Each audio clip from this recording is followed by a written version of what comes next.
طب ولا يا كده. جماعة عشان اللي مش عارف انا خلي بالك عشان تبقى فاهم، انا ذات نفسي انا مش مصدق، يعني انا مش مصدقني انا نفسي. طب اللي ما اتفرجش بقى على الفيديو اللي فات يرجع يتفرج عليه.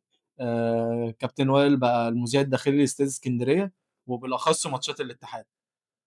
عايزين نبارك لك أول حاجة، وتاني حاجة أنت حاسس بإيه بقى؟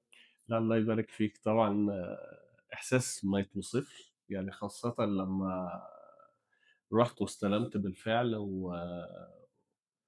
وخدت الفرصة. ولما خدت الفرصة طبعا انت كنت معايا وشفت. انا عايزك، لا يعني بعيد بقى عن احساسي، انا عايزك تقول ردود افعال الناس كانت ايه، لان انت اللي كنت قاعد أنا في كنت الماتش. قاعد تحت مع الجماهير كمان، والناس كانت مبسوطة. هو كان بيقلد أيمن الكاشف، هو كابتن وائل أصلا مشهور اللي هو بيقلد أيمن الكاشف. فالناس مستنية، قاعدة الجماهير كلها مستنية تشوف يعني فين أيمن الكاشف في الماتش. هو كان بيذيع داخليا الماتش، فبيقول المقدمة والناس عمالة بتدور على أيمن الكاشف. لا انا اللقطة اللي فصلتني بجد، عامل البوفيه اللي كان قاعد في المدرجات اللي هي بقى ايه، في الناحيه التانيه. يعني انا اه، كنت قاعد هنا، هو الناحيه التانيه اللي في وش المقصورة. اللي في وش المقصوره. انت فاهم؟ لقيته جه ودخل لي اوضه التعليق وقال لي: كابتن، بقول لك ايه، انا عايز اقول لك على حاجه، الناس هناك هتتجن وتيجي الناحيه دي وبيحسبوك ايمن الكاشف. لا بس بصراحة كان مولع الدنيا. واستنونا بقى يوم السبت في ماتش الاتحاد وكهرباء الإسماعيلية في الكاس.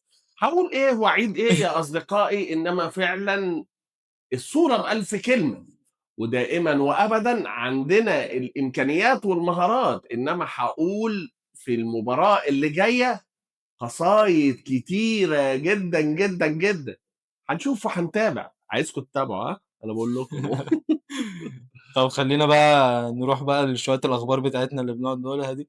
إيه رأيك في ماتش الأهلي في دوري أبطال أفريقيا؟ أنا بعيد عن الأهلي، أنا بما إني سكندري، وبما إني مسكت الإذاعة في استاد اسكندرية، وبما إني مسكت ماتشات الاتحاد، أنا كنت زعلان جدا جدا جدا إن بدايتي تيجي بالسوق دوت لفريق الاتحاد. فريق الاتحاد أنا شفت الفريق، لا ما بأمانة أنا هتكلم بمنتهى الصراحة، فريق مهلهل مهلهل. اللعيبه انا شفت الكوره بتبقى قدام اللعيبه، اللعيب مش بيقاتل ان هو يروح للكوره جماهير من الاتحاد اساسه. متضايقة جدا في الموضوع ده. هو مش لا ليهم حق يتضايقوا. الفريق، لا الفريق ما فيش لقطه، وما فيش مهاره، وما مفيش فيش روح. كوره، وما فيش روح، وما فيش فريق من اساسه. لا ال الاتحاد هو فرط في لعيبه كتير ودي النتيجه بصراحه. انما بجد انا حزين جدا على الاتحاد السكندري، ربنا يستر عليه السنه دي. ما اعرفش بقى هل السيناريو هيتم بنفس سيناريو الاسماعيلي. وطبعا الناس كلها يعني الجماهير الفرق الشعبيه بتبقى طبعا على الأقل بتبص لبعض، يعني هيقولوا اللي حصل مع ما هو الإسماعيلي. انت مش هينفع ان انت الاتحاد يقع وتقول خلاص وقع. لا، ما هيقول لك اشمعنى الاسماعيلي ان انت ساندته دي مشكله برضه، خلي بالك، الدوري كده هيوصل ومشكله. 30 فريق بقى ما لو. هي هي دي بقى اللي احنا اتكلمنا فيها، وقلنا اتحاد الكوره والمنظومه والدنيا، قرارات بتتاخد عشوائيه، وفي الاخر لا هما مع إني عايز أقول لك على حاجة. أنت عارف إن غزل المحلة هبطت قبل كده وطلعت تاني، وهبطت من قريب وطلعت تاني. عادي جدا، بس مش عارف. عادي جدا. هي كانت صعبة موضوع بس الإسماعيلي، بس برضه أنت خلاص أنت عملتها مع انت الإسماعيلي لازم هتعملها مع انت الاتحاد. غصب عنك، لا انت كده يعني بقيت مستباح بامانه لكل الفرق الشعبيه اللي هتحاول تقع، حتى اللي مش شعبيه. مم. اي فريق هيقع هيقول لك ما اشمعنى ما تديني فرصه زي ما اديت فرصه لاسماعيل. أيوه طبعا. هي دي بقى الكوارث اللي تبعات العشوائيه اللي احنا بنتصرف فيها في المنظومه الكرويه بصراحه يعني. طب إيه رأيك بقى في ماتش الأهلي لا ماتش الاهلي، لا الاهلي بقى في حته تانيه، وزي ما انا قلت يعني ال الوقعه اللي بيقعها الاهلي في اي وقت من الاوقات، هي دي الاستفاقه اللي الاهلي بيرجع لها تاني. الاهلي فعلا، لا بقول لك ايه، اعيد لك ايه، ازيد لك ايه، امام عاشور نُص فريق لوحده، هو ماشي ما تقلقش. يمشي يروح فين؟ أدم وطني بيلعب في وبيني دماغه. وبينك آدم وطني دوّة مش هيسكت غير لمّا يعني لا، لا، لا. جاي له عرض ب10.000.000$، بس أنا من خبرتي يعني من إدارة النادي الأهلي، إدارة الأهلي لمّا بتلاقي لعيب عايز يمشي وجاي فلوس $10.000.000 ده رقم برضه، ما بتسيب هتقول لي اللعيب عندك توكّل على الله آه، زي وسام زي والدنيا أي لعيب في الأهلي. يعني هنستفاد ماديًا والدنيا ما بتقفش على لاعب، بس أنا باقول لك برغم إن الدنيا ما بتقفش على لاعب، لأ إمام عاشور أثبت زي ما وسام أثبت، ما وسام كشف كل المهاجمين. بس أنا بالنسبة لي يعني وسام على عيني وراسي، بس عندك مهاجمين تانيين ممكن يبقوا مكانه يا ويجيبوا حبيبي أنا جوان. معاك، إمام عاشور فرقة. أنا بعيد عن وسام كوسام، أنا باقول لك بوجوده التأثير اللي أثّره في الماتشات اللي لعبها والبطولات اللي اتاخدت في كام في نُص سيزون مثلًا والّا حاجة أنت آه، فاهمني؟ وسام لأ، عمل طفرة وكشف المهاجمين. نفس الكلام إمام عاشور غيابه والفترة اللي قعدها تعبان، لأ هو الأهلي ما بقاش أهلي. إمام ينزل يُصِر على الأهداف، بينزل عنده روح، عنده روح وبيخلّي الفريق بيروح لنفس الروح، يعني أنت فاهم؟ كل اللعيبة عايزة تخدّم عليه، هو عايز يخدّم على كل اللعيبة، بتشوف انسجام وفعلًا وروح عالية جدًا، أصَرّ على إن هو يجيب جون، الكورة اتردِّت راحت لتريزيجيه جابها تريزيجيه جون، تريزيجيه أخيرًا عمل الR2 والR2 الحمد لله. شوف الحمد لله. المَرّة 999 جات واحدة. طبعًا ومن خلال 999 محاولة لتريزيجيه في إحراز هدف بالR2 بيعملها تمامًا، تمامًا وبتيجي، أي نعم هي جات من رجل الفرس الشقية إمام عاشور، إنما راح وإمام حاول تاني، الكورة ربنا بيحب الواد ده، بأمانة الواد ده يعني ربنا معاه، كورة يعني أنا شايف إن الكورة سهلة جدًا. هو لعيب بصراحة، هو إمام بس لعيب. هو قدراته الفنية عالية، كورة تيجي تخبط في العارضة، تخبط في الحارس، تدخل جون، سيناريو عجيب غريب فعلًا، بس لأ، الأهلي لأ، في المسار المدرب الصحيح، حلو بصراحة.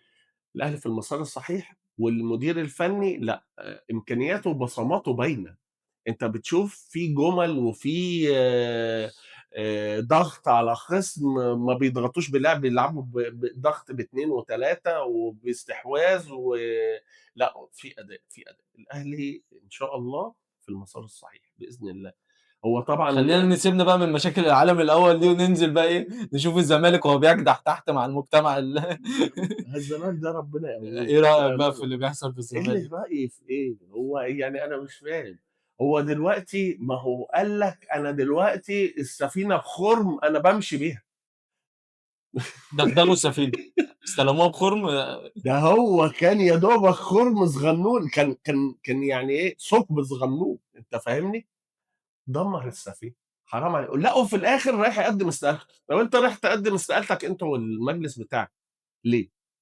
خلاص هم حسّوا إن الدنيا خلاص ساحت ما منّهم. أنت خلاص من زمان، أنت جاي بعد ما خربت خالص، وعندك قيد واقف إيه، 5 فترات قيد واقف منهم 3 خلاص، يعني دول استحالة، بيقولوا إن هم مش لسه جروس؟ بتوع جروس دول بيقولوا إن هم لو نهائي خلاص دول أنت هتقعد سَنة ونُص مش يعني اللعيب اللي هيمشي من عندك مش هيعرف خلاص، يعوّضه، مش مش هيعرف عارف يعوّضها يعوّضه. هتجيب مكانه واحد من الناشئين. يعني أنت فاهمني؟ هو دلوقتي هو حل الزمالك إن هو يعتمد على الناشئين بتاعته، بس. إن شاء الله يا رب ينزل عاشر الدوري، أنت فاهمني؟ بس يفوق، يفوق، إنما وبعدين قعدوا يقولوا إن مشاكل مجالس إدارة قديمة ومش عارف إيه وبتاع، بس تعالَ بقى نتكلّم دلوقتي أنت مشاكلك كلّها في إيه؟ يانيك فيريرا رفع عليك قضية، يا باشا خوسيه جوميز يا باشا رافع عليك قضية، كريستيان جروس رافع عليك قضية، ال3 دول مش ولا أي مجلس تاني جايبهم، كونراد ميشيلاك أنت اللي جايبه، ال4 دول أنت أنت لو اللي جايبهم شُفت كلّهم. المجلس الأخير بتاع حسين لبيب، هو سبب الكوارث كلّها، وبعدين أنت بتناطح في مين؟ بتناطح في مين؟ هو مش يعني هو أنت فكرك إن أنت لمّا تجيب لاعب غالي يبقى أنت كده كسبت الأهلي؟ ما هو يعني حتى لو اللاعب جايبه ببلاش ما بتدفعلوش مرتبات. أنت اتعرض عليك أصلًا في فترة إن أنت بدل كونراد ميشيلاك ده إن أنت تجيب بن شرقي. ما جبتوش عشان كونراد مش يا هيلاعب. باشا انت كان كان معاك قدامك ان امام انت عاشور، تجيب كان عادل عندك بولبينا، لا كان خلينا بعد لما المشاكل حصلت وانت خلاص مجلس جديد مستلم ومش عارف انا ايه. بقول لك كل المجالس اللي بتمسك الزمالك بيبقى قدامها قرارات تاخدها وقرارات صائبه. انت زيزو دوت انت تساب ازاي؟ تمام، وهو كان عندك. زيزو كان يتباع، زيزو الزمالك ما ايوه، كانش ما هيقدر استفدتش يوفر، منه ما ليه؟ كانش هيقدر يوفر ما له استفدتش 80 منه مليون. ليه؟ خايف يبقى كوبري ويروح للاهلي. او راح على ما طول. راح للاهلي ببلاش. تمام. ما تقوليش بقى ان في مؤامره كونيه ضدك، ده في لا ده فشل، مؤامره عقلانيه منك. لا في فشل، مش مؤامره، هي فشل. ده فشل ذريع. تمام. بس اللي انا متضايق له بامانه ان برضو الجمهور بيسقف هو كده كده جمهور الزمالك لمجلس الاداره. لو انا لو عارف الزمالك ان نزل درجه انا 10 احنا عارف، هنفضل نشجع بس في ما الزمالك. تسقفش في الغلط، ما تسقفش للباطل. ما تجيش تشجع مجلس اداره هو اساسا ضايع. ما تقف وخد وقفه. تمام. قدم استقالته. طيب اترفضت الاستقاله، هيعملوا ايه؟ هيعملوا ايه؟ الماتش الاخير اللي اتلعب قدام زيسكو صح كده؟ مم. آه، انت عجبك اداء الزمالك؟ لا انا ما بص شفتش هو غير الهدف اللي جابه الجزيري. في الاول الزمالك لعب شويه، كره ناصر ماهر اللي هي ضاعت بالهيد دي، مش عارف ضاعت ازاي، وكام كوره كده. هو الكرة يعني زي ما يكون في شويه هوا زقوها اه يبعدوا قدام وفتوح الصندوق. خبط شوط واحده، خبطت في العارضه والقايم مع في بعض. السوق. اه كانت حلوه برضو. ويعني الماتش كان بعيد شغال بس بعيد بقى بعيد عن الفرص، مش دي الفرقه اللي بعيد. انت تكسبها انا مش 1-0. بتكلم على فرص، انا بتكلم على انسجام فرقه وعلى فرقه تقيله. مين زيسكو؟ مش انت تكسبها 5-6 ما مين مستريح. زيسكو على ارضك؟ ما يا ريت بره. يعني انت فاهم. ولولا هدف الجزيري هو فظيع. تمام. يعني بنص رجله بيعرف يجيب اجوان. جامد بصراحه.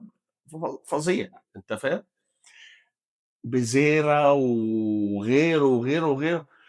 الفرقه يا جماعه تحس ان انت عارف انت لما بتبقى شغال في مصنع ولا شغال في حته شقيان. وشقيان وما بتاخدش مرتب. تمام. ويقول لك ايه؟ شيل بقى. فانت بتشيل، بس بتشيل مش بالحميه اللي احنا هي. دلوقتي اصلا في عصر احتراف، اللعيب عايز ياخد فلوسه في ميعادها. كله يا باشا بيبص ما على في الفلوس. هي فلوس دلوقتي، الكرة بقت فلوس، هو هيدي لك يعني مجهود وهيدي لك كل حاجه. اللعيبه دي بتلعب عشان الجماهير مش اكتر. فهو دلوقتي جماهير الزمالك هي اللي ماشيه الفرقه، غير كده كان الله الزمالك ينور غرق. عليك. جماهير الزمالك هي اللي ماشيه الفرقه. تمام. يعني الروح اللي عاملاه الجماهير في الفرقه هي دي شويه الباور وشويه البنزين اللي بتحرك. انما البنزين خلاص هيخلص. ما هيخلص. ما هو الجماهير برضو ليها طاقه. ما هو مش هيشوف اداء الفريق كده وبالطريقه دي وهيفضل برضه يشجع. ما غصب عنه هيهتف ضد الفريق، هيهتف ضد مجلس الاداره، هيهتف ضد المنظومه. لك الله يا زمالك. انا شايف الدنيا رايحه بيراميدز واهلي. مم. بيراميدز مكسر الدنيا. الولد اللي بيخربش دوت قطه. مش عارف ازاي ده مش بقول متاخد لك في ايه المنتخب بصراحه. بقول لك ايه الواد ده ما يروحش المنتخب ازاي؟ الواد بيخربش بجد.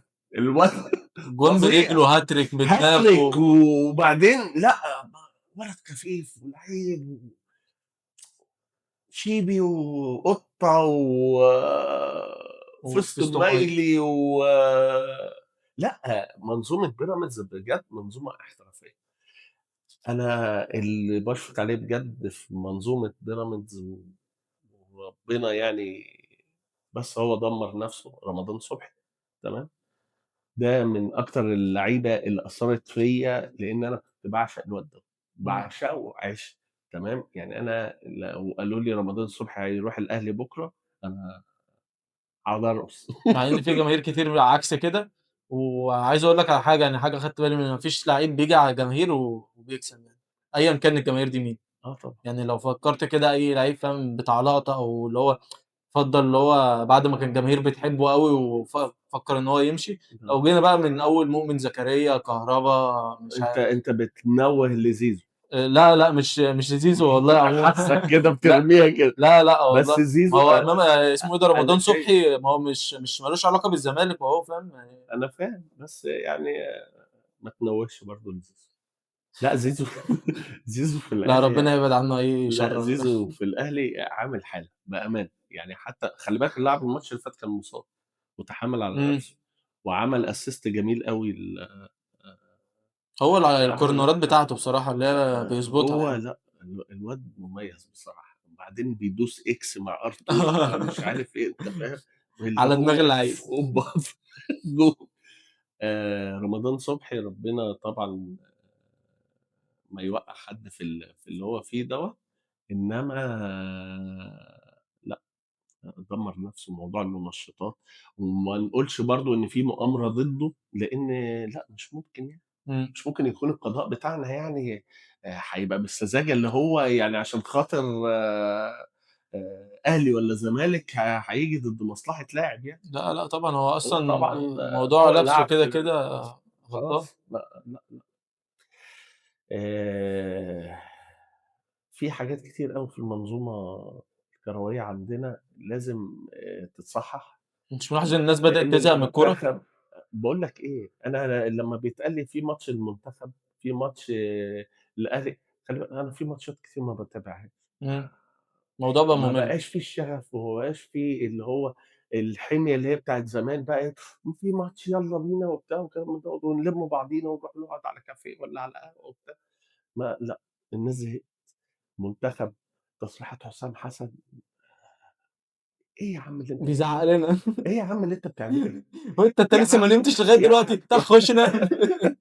يا عم يا عم أبقى أنا جايبك عشان خاطر تشتغل تمام، وأدّي لك مرتب تمام، في المنظومة بتاعتي، ده أنا جايبك عشان خاطر تروح جاي مزعّق لي، ده أنا اللي جايبك يا عم، يا عم أنت يا عم، في حاجات تنفع وفي حاجات ما تنفعش، اهدى شوية يا عم حسين، بجد والله آآ ما هو الدنيا كلّها بايظة، بصراحة أنا مش عارف أقول إيه، حتى الدوري الإنجليزي، حتى الدوري يعني ليفربول اللي الواحد كان بيحبه، وطبعًا مستر عمّار قال أشعار أنت فاهمني، بس لأ، محمد صلاح يا جدعان لأ، هاتوا الأهلي، هاتوا الأهلي يمكن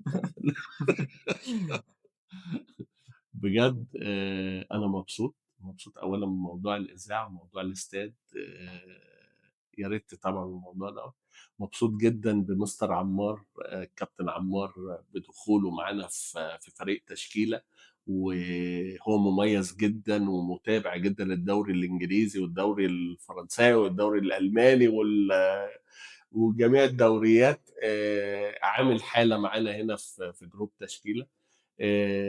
أنت طبعًا كابتن أحمد وحيد حبيبي الله مميز وأنت يخلّيك. طبعًا صاحب اللقطات والفضل، عايزكم تتابعوا، لإن أنا برضه عندي ماتش يوم السبت إن شاء الله في كاس مصر، اتحاد سكندري وكهرباء الإسماعيلية، إن شاء الله برضه يعني أنا باحاول بقى إيه، إن أنا السلبيات اللي قابلتها في الماتش الأولاني إن أنا أتلاشاها، وإن شاء الله بإذن الله تبقى انطلاقة قوية، وادعوا لنا بقى كده إيه ها، يعني نوصل إن شاء طب عشان الله. أقول لكم بقى يعني إحنا حاطين هدف قدّامنا، إن السنة الجاية إن شاء الله في السوبر، كابتن وائل هو اللي يبقى في الاستاد بتاع الإمارات، هو اللي بيذيع داخليًا إن الماتش. شاء الله بإذن الله، بجد والله يعني أنا حاطط شوية أهداف كده قدّام منّي، من خلال دعمكم بقى يعني الواحد يقدر يوصل. لايك بقى وكومنتات وسبسكرايب أنا والتحافل عايزينها تكبر أنا بقى. أنا أنا التفاعلات اللي شُفتها على الصفحة بتاعتي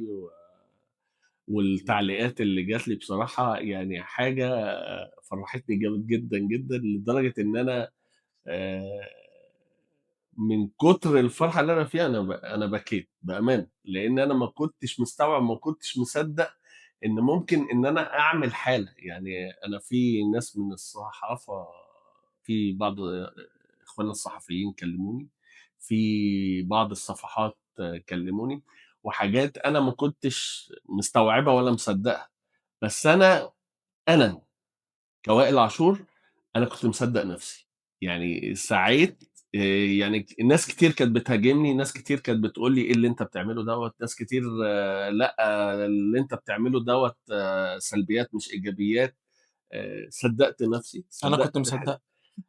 لأ، أنت كنت بتهاجمني. أنا كنت باهاجم أيمن الكاشف مش وائل عاشور.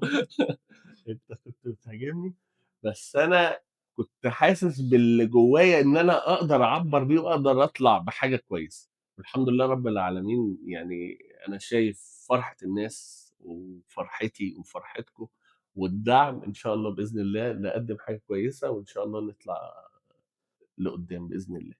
هاقول إيه وأعيد إيه وأزيد إيه، إنما كفاية كده.